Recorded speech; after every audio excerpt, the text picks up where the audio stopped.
Nagpakol sa labi 40 degrees Celsius ang heat index sa probinsya nin Albay kan Abril 29.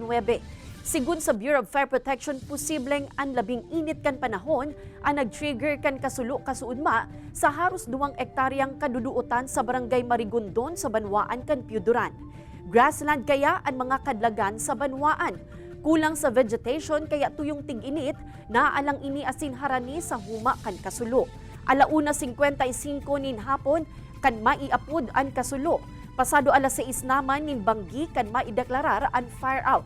May mga porsyon kaya kan slow protection sa lugar na naabot kan kalayo. Mayo man ni nakulugan o nakadamay nakaharungan sa insidente. Sa ngunya nagpapadagos pa ang investigasyon tanganing masyerto ang pinakakausakan kasulo, siring man kun igwan ni nakadamay na tanuman. Yung tuyong dalon ng paghamog, then bumabagsak, and then nabagsakan yung tuyo. Then intense heat, nag-iinit yung ilalim niya. And then yun po yung nagpupos ng pag-produce na po siya ng smoke. Then dire-diretso na po yun.